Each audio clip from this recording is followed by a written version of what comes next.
আসসালামু আলাইকুম। আজকের আলোচনার বিষয় হচ্ছে বন্যা কবলিত মানুষদের আসল পাশে দাঁড়ায়। তো 2026-এর বন্যা প্রতি বছরে একটা দুর্যোগ দেখা যায় বাংলাদেশে। তো এবারও তারা সেটা হচ্ছে কোনো অংশে কম না। বিশেষ করে চট্টগ্রাম, সিলেট, ফেনী, নোয়াখালী, ডাঙ্গুবাড়ির দিকের ঘটনা খুব ভয়ানক। গতকালকে একটা নিউজ দেখলাম চট্টগ্রামের ঘটনা, যে পানির উপরে লাশ ভেসে বেড়াচ্ছে। মানে এমন একটা সিচুয়েশন, এমন একটা অবস্থা, এমন একটা ভয়ানক পরিস্থিতি তৈরি হয়ে গেছে।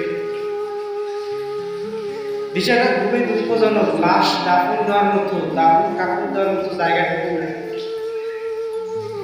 খুবই খুবই একেবারে একটা কঠিন একটা অবস্থা। আমার এই নিউজটা দেখে কেন জানি চোখ দিয়ে পানি ধরছে, অঝরে পানি ধরছিল এই চোখ দিয়ে। আমি আপনাদের সকলের উদ্দেশ্য দৃষ্টিকোণ থেকে অনুরোধ করছি, আমি আপনাদের ভাই হিসেবে, মানুষ কিন্তু মানুষের জন্য, মানবতার হাত বাড়িয়ে দিই। আসলে আপনাদের যে যতটুকু মানে সামর্থ্য অনুযায়ী দয়া করে এই মানুষদের পাশে দাঁড়ান।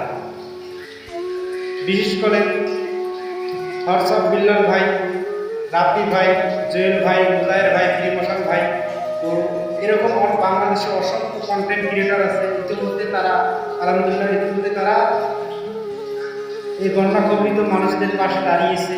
তো আমি দোয়া করি আল্লাহ তাদের নেক হায়াত দান করুন। তো এরকম বাংলাদেশে তারা দাঁড়ালে হবে না, আমাদের সামর্থ্যবান যতটুকু মানুষ আছে আমাদের সকলের উচিত তাদের পাশে দাঁড়ানো, তাদেরকে সহযোগিতার হাত বাড়িয়ে দেওয়া আমাদের সকলের দায়িত্ব, আমাদের সকলের কর্তব্য।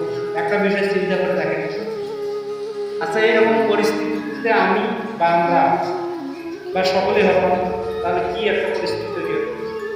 তো আলহামদুলিল্লাহ আমরা অনেক ভালো আছি। তো আমি চাই যে আপনাদের দ্বারা আর এক ভাইয়ের উপকার হোক। এই মানুষগুলো খুবই দুর্ভাগ্যে আছে।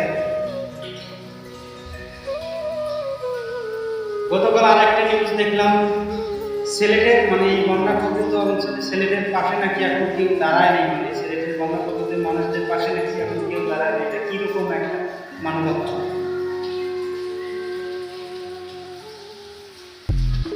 আপনার এই অর্থ সম্পদ, আপনার এই টাকা, আপনার এই বাড়ি গাড়ি যদি মানুষ হয়ে মানুষের পাশে না মানে কাজে না লাগে, তাহলে এগুলো থেকে লাভ কি আছে? এটা কিরকম মানবতা আপনাদের? বিশেষ করে আমি চট্টগ্রাম, ফেনী, নোয়াখালী, ডাঙ্গুবাড়িয়া এবং সিলেট ওই অঞ্চলের আশেপাশের সকল মানুষদের উদ্দেশ্যে একটা কথা জানাই, অনুরোধ করে বলছি, আমি আপনাদের ছোট ভাই হিসেবে অনুরোধ করে বলছি, আপনারা সহযোগিতার হাত বাড়িয়ে দিন। ইতিমধ্যে অনেক মানুষ সহযোগিতার হাত বাড়িয়েছে, তো আমি দেখে আমার খুশি হয়েছে। তো দুই একজন বাড়ালে হবে না, সকলের উচিত এগুলো বাড়িয়ে দেওয়া। সেই সাথে আমি মহান আল্লাহ রাব্বুল আলামিনের কাছে দোয়া করি যেন এই দুর্ভোগ বা এই দুর্গতি যেন দূর করে। ইতিমধ্যে দেখতেছে নাই তো দেখেন, মানে বৃষ্টি কাল রাত থেকে এই পর্যন্ত আমাদের বিশেষ করে কুমিল্লার এদিক বৃষ্টি পড়তেই আছে। জানি না সামনের দিনগুলো আরো কি হবে। আমাদের সকলের উচিত সহযোগিতার হাত বাড়ানো, সামর্থ্যমান মানুষদের উদ্দেশ্যে আমি একটাই কথা বলি, সহযোগিতার একটা হাত বাড়ানো উচিত। আর আমি ভিডিও শেষে আমার কমেন্ট বক্সে একটা নাম্বার দিয়ে দেব,